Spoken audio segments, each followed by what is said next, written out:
and welcome. My name is Serena and I am the owner and spokesperson for Your English Connection.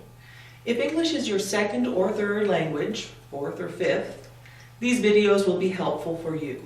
We're exploring a series of phrasal verbs, some are very confusing, we all know, and idioms, and how they relate in business language, how you use them, or how at least you understand them when they are used.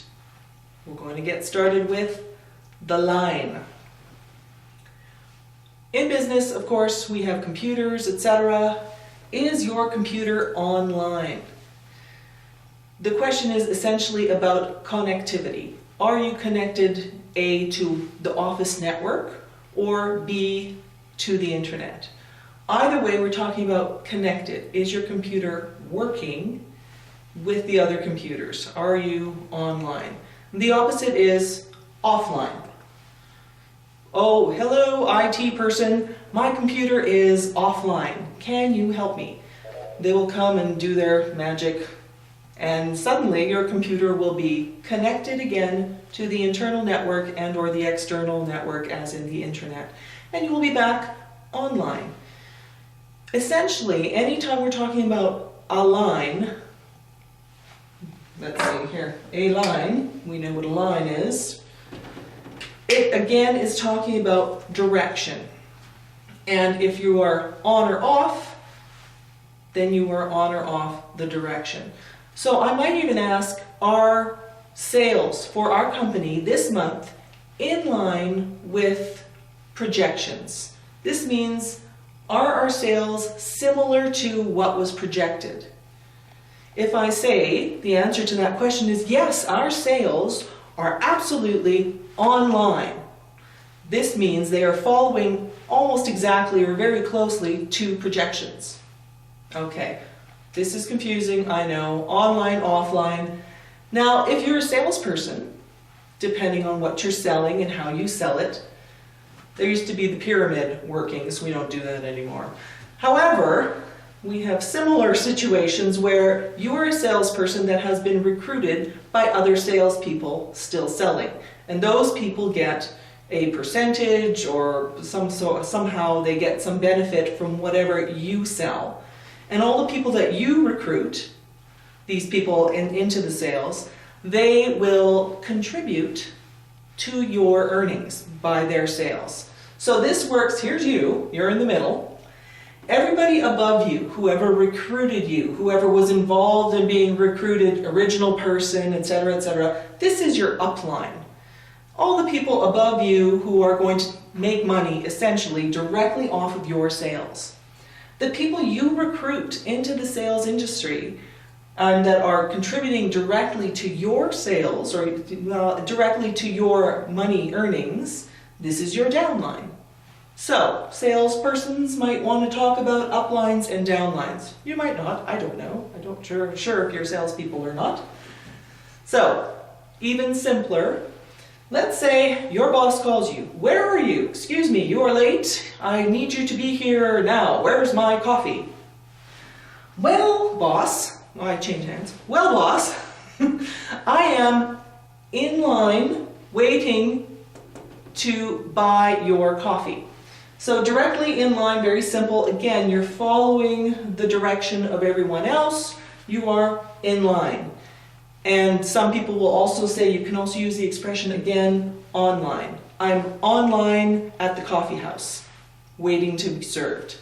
Now, if you were being extremely polite and you chose to move away from the other people while you're having this conversation, you are now moving out of the line. The line is made up of a series of individuals you have moved out or away from.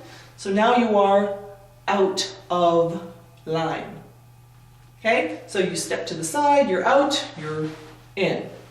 There is an expression, to be out of line.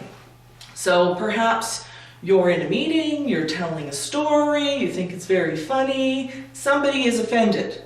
Something has happened that this is inappropriate language, and they're going to say to you, person who has told the inappropriate joke, that was out of line.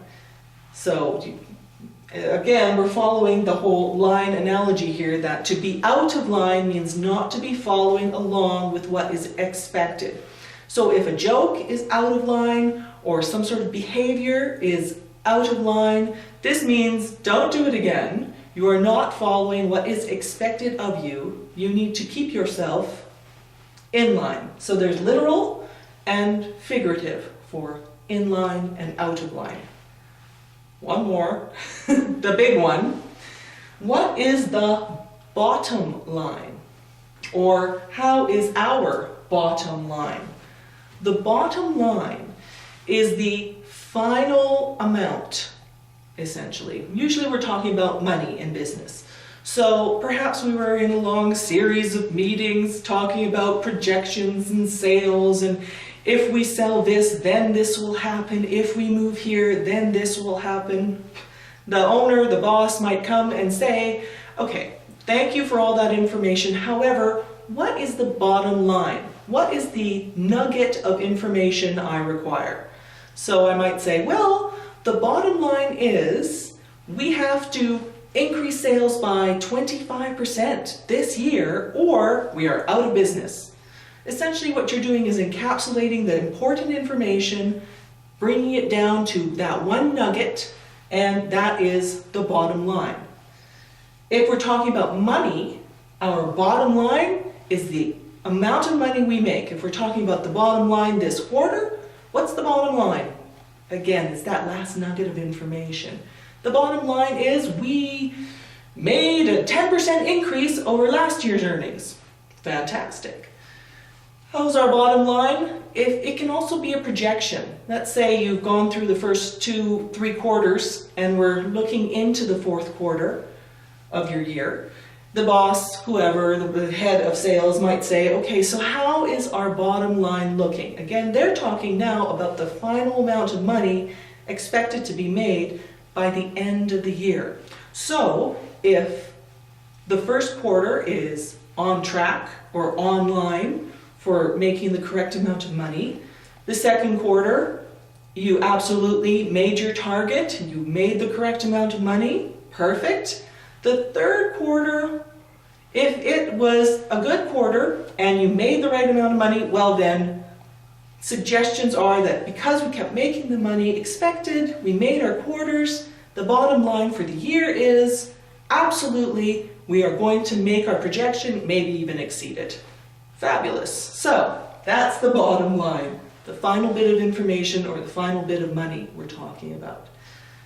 So that's the line. I know it's confusing. You might need to re-watch this video. I don't blame you. Phrasal verbs are insanely difficult and are used differently depending on who the speaker is. If you're talking to an American, Australian, Brit, it depends who you're speaking with about subjects as to how the phrasal verbs are working. These are general workings. Hopefully these will help you. So thank you so much for watching our video, and hopefully we'll see you again next time.